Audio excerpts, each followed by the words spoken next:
All right, hey, we're back with more earthquakes, and today is all about recording and measuring earthquakes along with comparing them.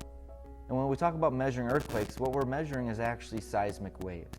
Seismic waves really fall into two categories. They're either going to be body waves, which can travel through the interior of Earth, through the body of Earth, or they're going to be surface waves, which only travel along the outside of Earth's surface.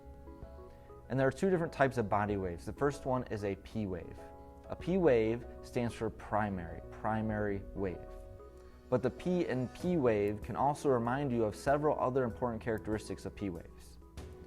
The P for primary really just means that they're the fastest traveling seismic waves. Also, the P can remind you that it's a push and pull wave. As P waves travel, they push together and pull apart Earth. The P can also remind you that the energy and the direction the Earth is traveling are parallel to one another. Just like when you compress a slinky.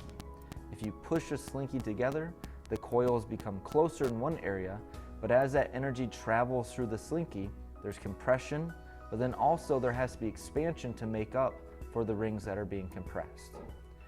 And the energy travels through the slinky in one direction, and it's the same exact direction that the coils are being compressed. And that's what I mean when I say it's parallel. The wave energy and the slinky itself are both moving the same direction, they're parallel. S waves are also body waves, and they are secondary waves. They're not quite as fast moving as P waves, so they're recorded at seismic stations second. And the S can remind us of some important characteristics of secondary waves. The S can remind you that these are shaking waves, shaking up and down. So this would be maybe thinking about a jump rope or a rope stretched out between two people. And you may have done this on the playground with your friends a long time ago, but if one person shakes a jump rope up and down, the energy travels from one person to another. But if you think about the jump rope itself, it is only moving up and down. So unlike P waves that had this parallel motion, we have perpendicular motion with secondary waves. The energy is traveling from one person to the next, but the jump rope itself is moving up and down. And because of this type of motion, S waves can't travel through liquid layers. So I'm talking about the liquid outer core. This is what we're looking at when we try to find evidence for the layers of the Earth, S waves and the shadow zones that are produced. When we talk about surface waves, there's only one type of surface wave, and it's called an L wave. L waves are the most destructive. There's really two different types of motion that they could be. One type of motion is a shearing motion, so I mean moving back and forth horizontally. The other type of motion is like a wave in the ocean. And if you can imagine spring break and you're on a little floaty, a raft out in the ocean. And if you're just floating there and you really feel the waves, what it feels like to have a wave pass underneath you is that the wave first kind of pushes you forward as it lifts you up. As the wave gets right underneath you, you're lifted right above where you were sitting. And as it passes to the other side of you, it kind of pushes you backward and returns you where you started to make almost this circular motion. And that can happen with L waves. So now that we've talked about the different types of seismic waves, how do we record them? The tool we use to record seismic waves is called a seismograph. And now they're all electronic, but the basic idea of how these used to work is that you take a box and you bolt it to bedrock, solid rock, not soiled, not sand, but solid rock underground. And in this box, you have a spool of paper, and it unspools at a constant rate.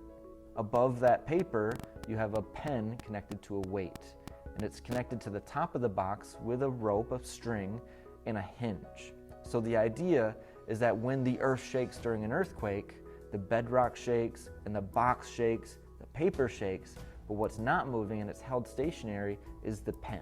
So the box will move and the paper will move underneath the pen that's being held stationary in place by a weight. And the data that's produced is called a seismogram. In seismograms, you can see the arrival of P waves, which are the fastest moving. You can also see the arrival of the S waves, which will be the second clump of squiggles. And then lastly, you can see the L waves, the surface waves, which are the slowest, and they always arrive last. So the next thing we have to do is start comparing, finding methods of comparing earthquakes that might happen all over the world. Some terminology we use when we start measuring and comparing earthquakes are intensity and magnitude. The intensity of an earthquake is actually the amount of ground shaking that takes place at the earthquake at the location. But magnitude is more of a term describing energy release and really the squiggle lines on a seismogram. And so when we look at different scales that compare earthquakes, one of the most common scales is the Richter scale. You may have heard of it before. And the Richter scale is not actually the best scale for measuring and comparing earthquakes anymore.